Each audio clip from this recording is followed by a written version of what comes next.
దేవునికి మహిమ కలుగును గాక. ప్రభు పేరట మీ అందరికి వందనాలు, శుభాలు. మరణాత. ప్రభునందు ప్రియ దేవుని బిడ్డలారా, ఈ యొక్క శ్రమకాలం రెండవ కోడికలో మనం సిద్ధపడే మీ అందరికీ ప్రభు పేరట శుభాలు, వందనాలు తెలియపరుస్తున్నాను. ఈ శ్రమకాలిక దినాలు రెండో దినములో ప్రభు మనకు బయలుపరిచిన మాటలను ధ్యానం చేస్తూ మనం అనేక విషయాలు బైబిల్ లేఖనం ద్వారా తెలుసుకుందాం. ఎందుకంటే ప్రభు మనతో ఏమైతే మాట్లాడుచున్నారో అవన్నీ కూడా బైబిల్ లేఖనం ద్వారా మనకు అందించబడుతున్నాయి. దాన్ని గ్రహించుచు ప్రార్థన చేద్దాం. ప్రార్థన. సర్వోన్నతుడా, సర్వాధికారి, నీకు వందనాలయ్యా.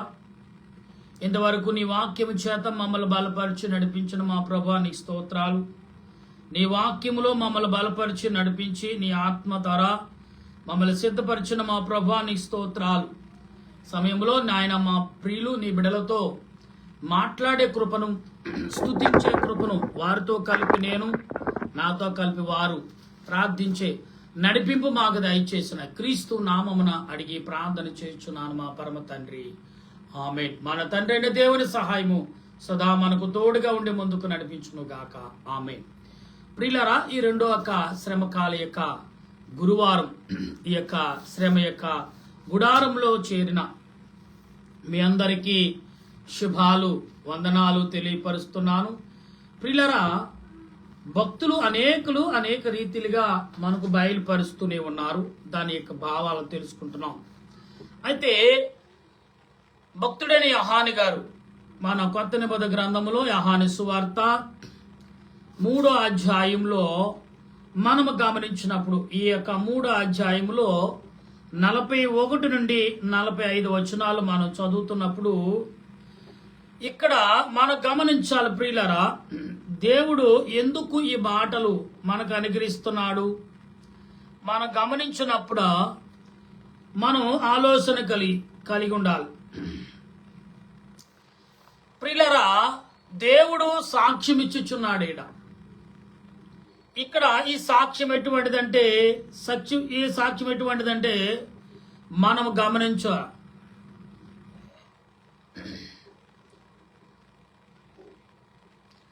ఇక్కడ ఏమంటున్నాడండి ప్రియులరా, తండ్రి తన కుమారుడును ప్రేమించుచున్నాడు గనుక ఆయన ఏమి చెప్పును అదే చేయను అని రాయబడింది. అప్పగించి ఉన్నాడు. కుమారుని యందు విశ్వాసం ఉంచి వారిని మిథ్య జీవము గలవారు, కుమారునికి విధేయతలు కారువారు జీవము చూడరు గాని దేవుని ఉగ్రత వారి మీద నిలిచియుండును. ప్రియులరా, ఇక్కడ ఈ 3వ అధ్యాయంలో మనం చదువుతున్న ఈ మాటలన్నీ కూడా యోహాను సువార్తలో మనకు కనబడుతున్నాయి. ఈ కొత్త నిబంధన గ్రంథంలో యోహాను సువార్త 3వ అధ్యాయంలో ఎందుకు ప్రభు మాట్లాడుచున్నారు అనే విషయం మనం గమనించినప్పుడు ఇందులో చాలా విషయాలు మనకు అందించబడుతున్నాయి. గనుక మనం గమనిస్తే ప్రభు చెప్పే మాట ఏ రకంగా మనకు అందించబడుతుందో అది మనం గమనించినప్పుడు ప్రభు ఏదైతే ప్రకటన చేశారో ఇక 4వ వచనంలో కూడా మనం గమనించినప్పుడు యోహాను సువార్త 4వ అధ్యాయము ఈ 40 మనం గమనించినప్పుడు ఈ 41లోని మనం ఆలోచించాలి. ఆయన మాటలు వినునందున ఇకను అనేకులు నమ్మి ఆ స్త్రీని గూర్చి ఇక మీద చెప్పిన మాటను బట్టి కాక మా మట్టుకు మేము విని ఈ నిజమా లోక రక్షకుడని తెలుసుకుని నమ్ముచున్నాను అనిరి. ప్రియులారా, యేసు ప్రభు లోక రక్షకుడని ఎప్పుడు తెలిసింది? ఆయన చూచి క్రియలు చేస్తేనే మనకు తెలుస్తుందా? అందుకే ఇలా చాలా మంది, నేను ఇందాక ప్రార్థనలో ఒక చోటకి వెళ్ళినప్పుడు ఒకరు అంటున్నారు, ఒకరంట చనిపోయి ఒక సేవకుడు మరి సేవకురాలు తెలియదు కానీ యూట్యూబర్ అంట ఆమె 3వ దినం లేస్తుందని బాడు పెట్టుకుని కుక్కడపల్లి హౌసింగ్ బోర్డులో మరి చేస్తున్నారనే విషయం విన్నాం. ప్రియులారా, ఇది అంతా దేవునికి వ్యతిరేకమైన పనులు. చనిపోయిన వాడు ఒకసారి డాక్టర్ డిక్లేర్ చేశాక చనిపోయాడని తెలిసినప్పుడు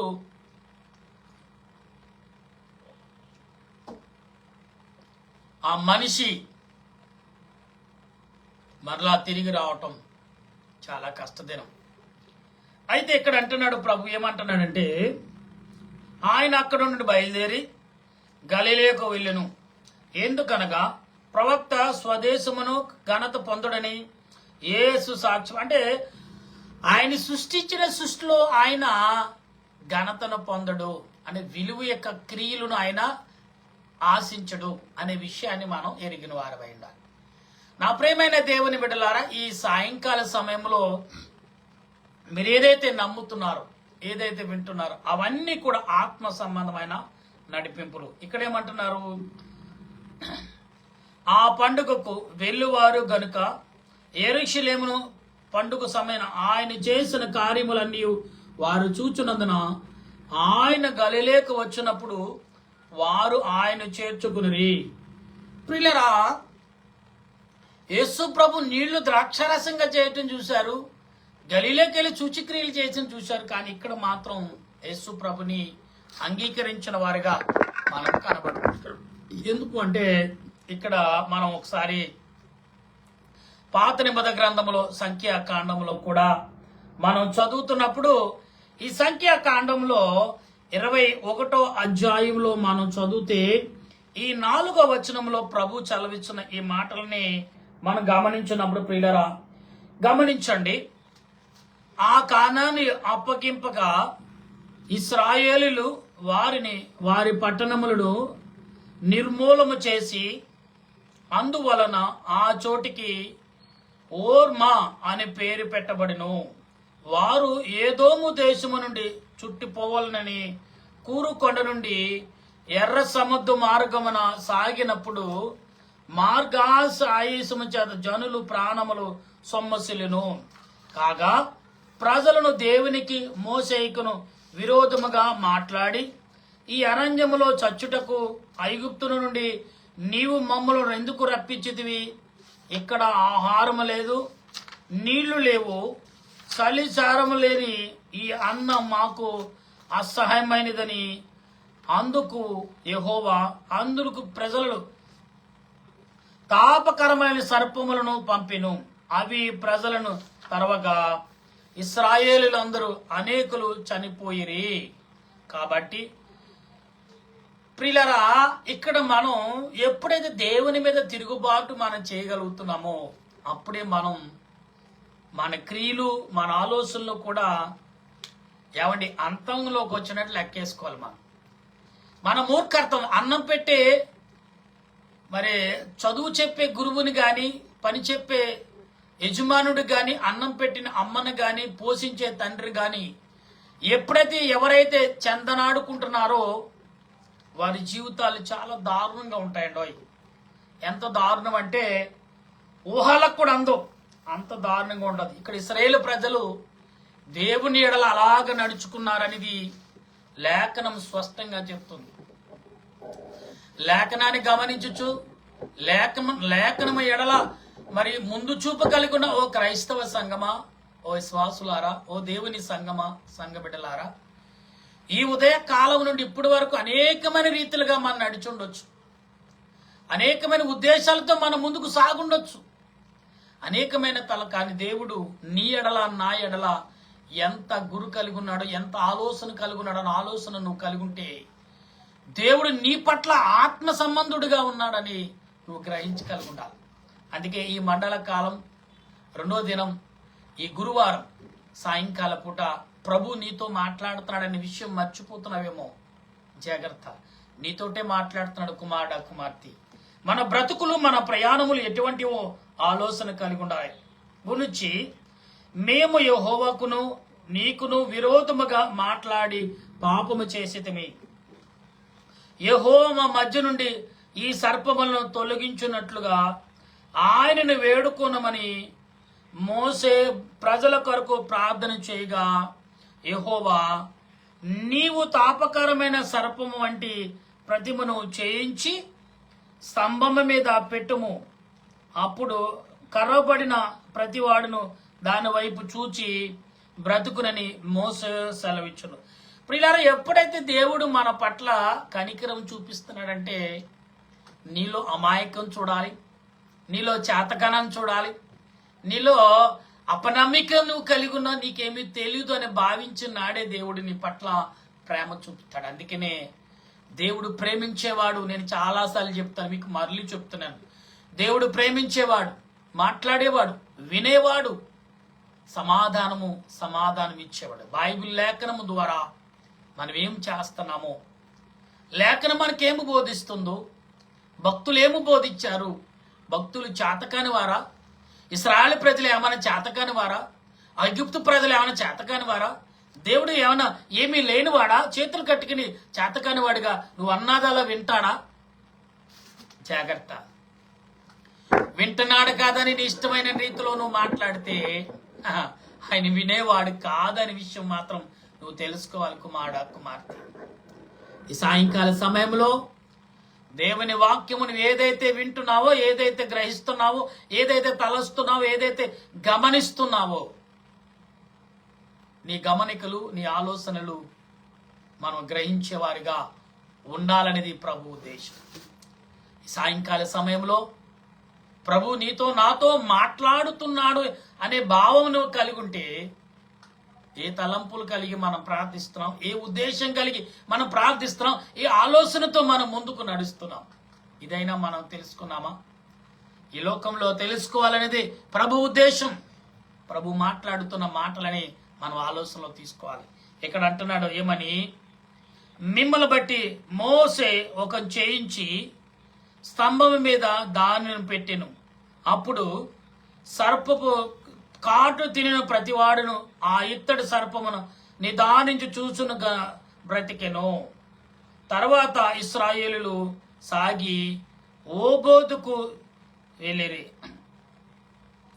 అంటే నువ్వు దేవుడి పట్ల నీ కఠినతనము, దేవుని పట్ల నీ మోసతనము, దేవుని పట్ల నీ అమాయకత్వము ఏమాత్రం తెలియదు అనుకుంటే మాత్రం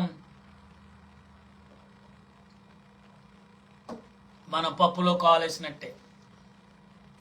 అయితే దేవుడు ఇక్కడ నేను అమాయకత్వంగా చూడట్లేదు, కానీ నీలో అహంకారాన్ని, నీలో అపనమ్మికను దేవుడు చేస్తాడు.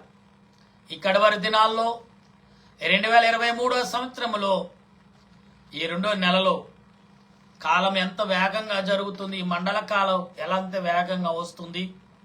మార్చి నెలలోకి రావాలి మనకు అసలు ఎక్కవకరంగా, కానీ ఇప్పుడే మరి మండల కాలం దినాలు బయట ముందుకనే మొదలని. అంటే ప్రియులారా, దేవుడు ఎంత వేగముగా కాలాన్ని పరిగెత్తిస్తున్నాడు. కాలంతో పాటు మనం కూడా పరిగెడుతున్నామా? పరిగెట్టే ఉద్దేశం ఉన్నామా? అయితే నీ పరుగు ఎక్కడి నుంచి ప్రారంభమైంది, ఎందుకు ప్రారంభమైంది, ఎలా ప్రారంభమైంది, ఇదైనా నువ్వు గ్రహించగలుగుతున్నావా? ఏదో ప్రజలను మెప్పించడానికి, ప్రజల దగ్గర మెప్పును పొందడానికి ప్రయత్నం చేస్తే పప్పులో కాళ్ళు పడినట్టే. బురదలో బురదే కాదనుకోండి, అది ఊపు బురద అనుకోండి, దాంట్లో నిన్ను కలిపేసుకుంటుంది. అందుకే ఇది సర్పాము కాటుకు చనిపోతున్నప్పుడు దేవుడేమాట మరలా మోసేకి ఆజ్ఞ ఇచ్చి బ్రతిమాలుకుంటే, అయా మమ్మల్ని మన్నించు, మమ్మల్ని క్షమించు. దేవుడు మా మాట వినట్లేదు, వింటున్నాడు కానీ లెక్క చేయట్లేదు, కాబట్టి దైవజనుడా అని బ్రతిమాలుకున్నప్పుడు ఇయాల లోకమును కాపాడేది ఎవరని తెలుసా? యాజకుడు. శాపాన్ని తొలగించేది ఎవరు? యాజకుడు. దేశాన్ని కాపాడేది యాజకులు, ప్రార్థనా పరులు, విజ్ఞాపనకర్తలు. కానీ దేవుడు అవకాశం ఇచ్చాడని మీరు ఆడిందల్లా పాట, పాడిందల్లా పాట అనుకుంటే మాత్రం బడితే పూజ తప్పదో సహోదరులారా, గుర్తుపెట్టుకోండి. బైబిల్ చెప్తుంది, బైబిల్ లేఖనం చెప్తుంది. అందుకే దూషించే ముందు, మాట్లాడే ముందు, నువ్వు ఆలోచించే ముందు, నువ్వు తలంచే ముందు ఆలోచించు. చాలా జాగ్రత్త కలిగి ఉండు. దొరికింది కదా, అవకాశం దొరికిందా, లూపు దొరికింది, ఎవరో ఒక మాట లూజుగా మాట్లాడారు కదంటే నీ ఇష్టసరమైన మాటలు మాట్లాడితే అవన్నీ నీ నోటి నుండి వచ్చిన మాటలు రేపొద్దు నిన్ను అడిగితే నువ్వెందుకు చెప్పావు, నువ్వెందుకు మాట్లాడిన దేవుడు అడుగుతాడు. ఎందుకంటే నీలాంటి మనిషే కదా, నా రూపం నువ్వు కలిగి ఉన్నావు, అలాగే అతడు కూడా నా రూపం కలిగి ఉన్నావు. నా జ్ఞానము, నా తలంపు, నా వివేకం, నా సర్వం నువ్వు కలిగి ఉన్నావు, అవతల వాడు కలిగి ఉన్నావు. అవతల పెడితే నువ్వు తీర్పు తీర్చుటకు నువ్వెవరు అని అడిగితే నీ దగ్గర సమాధానం ఉందా? నిల్లండి, మాకు దగ్గర ఏం తెలియదండి అనుకుంటే మాత్రం జాగ్రత్త. క్రైస్తవుడా, ఓ మానవుడా, ఓ మనుషుడా, దేవుడు ఒక్కడే. అది ఎవరు నువ్వు తెలుసుకుంటకు అవకాశం దేవుడు ఇచ్చాడు. అవకాశం ఇచ్చాడు దేవుడు, నువ్వెవరో తెలుసుకుంటకు. తెలుసుకునే ఆలోచన పరిశుద్ధాత్మ దేవుడు ఈ సమయంలో నీకును మీకును మీ అందరికి అందించి ఈ 2వ దినం శ్రమకాలిక గుడారములోకి దేవుడు మైలు పట్టిన బంగారమును మరి అగ్నిలో కాల్చినట్టుగా మీ పాపములో మీ శాపములో మీ ఆలోచన విక్రియలు దేవుడు తుడిచిపెట్టి మంచి మనసు మంచి తలంపును ఇచ్చి ఆయన రాకడకు మిమ్మల్ని సిద్ధపరచును గాక. ఆమేన్. ప్రార్థన చేద్దాం. దయగల దేవా, నీ కొందనాలు స్తోత్రాలు స్తుతులు చెల్లిస్తున్న 2వ గుడారం యొక్క శ్రమ గుడారములోకి, సిలువని గుడారములోకి 2వ మెట్టు ప్రార్థనలోకి మేము చేరిన మమ్మలను, మా తలంపులు, మా ఆలోచనను, మా సహోదరులు, మా బిడ్డలను చేసిన ప్రార్థనలన్నిటినీ అంగీకరించి మేలు చేత, ఆశీర్వాదం చేత, ఆలోచన చేత నింపి వర్ధిల్లు చేసి నీ వాక్యముతో కట్టమని, నీ వాక్యముతో బలపరచమని, నీ వాక్యముతో ఆదరించమని, నీ వాక్యముతో దీవించమని నీ దేన దాసుడని నేను చేయించిన నా ప్రార్థన అంగీకరించండి, ఆలకించండి, నెరవేర్పు దయచ్చు నీ ఆలోచనతో నింపమని ఎందరైతే నీ బిడ్డలు ప్రభా నీ ఎదుట ఈ స్థలములో ఈ దినమున ఈ క్షణములో మొరపెట్టి కన్నీటితో దేవా మమ్మలను మా ప్రార్థనలు మానవ జీవిత యొక్క ఆలోచనను సరిచేసుకునే అవకాశం ఇశ్రాయేలు ప్రజలకు ఇచ్చిన అవకాశం మాకు ఇవ్వని ఎవరైతే వేడుకుంటున్నారో, ప్రార్థన చేస్తున్నారో ప్రతి సహోదరుని, ప్రతి కుటుంబాన్ని, ప్రతి బిడ్డని దీవించి బలపరిచి ఆశీర్వదించమని మా ప్రభువును రక్షకుడైన దేవదేవిని నామములు అడిగి బ్రతిమాలి ఈ మాటలు వినుచున్న వారందరి పట్ల నీ దయా, నీ ఆత్మ నడిపి ఎవరైతే ఈ దినము నీ పిలుపును అందుకున్నారో వారందరికీ, వారి కుటుంబాలకు, వారి జీవితాలకు నీ ఆలోచన, ఆత్మశాంతి, నాయన వాదార్పును వారి కుటుంబాలకు దాయిచ్చే. అలాగే ప్రతి వారి రోజు పెళ్లి రోజు, పుట్టినరోజు, షష్ఠపూర్తితో వారి శుభకార్యములు చేసుకున్న ప్రతి వారికి మేలుతో ఆశీర్వాదంతో నింపి నీ ఆశీర్వాదం, నీ ఆరోగ్యం, ఆయుష్ను సంపూర్ణత కలగజేసి మహిమ పొందమని క్రీస్తు నామమున అడుగుచున్నాను మా పరమ తండ్రి. ఆమేన్. పరలోక మా పరమ తండ్రి నామం పరిశుద్ధవచ్చునుగా, నీ రాజ్యం వచ్చునుగాక, నీ చిత్తం పరలోకమందు నెరవేరినట్టు భూమి యందు నెరవేరిన గాక. మానవుడు మాకు దయచేసి మా ప్రార్థన చేసామని క్షమించిన ప్రకారం మా ప్రార్థన క్షమ శోధన కింద రాజ్యము శక్తి మహిమా నిరంతరం అవుతండి. ఆమేన్. ఏసు రక్తమే జయం, అపవాదులను ప్రవేశ రక్తమే జయం, అపవాదులను ప్రవేశ సంపూర్ణ విజయం, అపవాది గణత కలనాశనం. హల్లెలూయా, హల్లెలూయా. స్తోత్రం, స్తోత్రం. ఆమేన్, ఆమేన్, ఆమేన్. మన తండ్రి అయిన దేవుని ప్రేమ, త్రియేక దేవుని కృప, పరిశుద్ధాత్మ అన్యోన్య జీవితం ఇప్పుడు ఎల్లప్పుడు సదా తోడుగా ఉండే రాకడకు సిద్ధపరచును గాక. ఆమేన్, ఆమేన్, ఆమేన్. మీ అందరికి వందనాలు. మరణాత.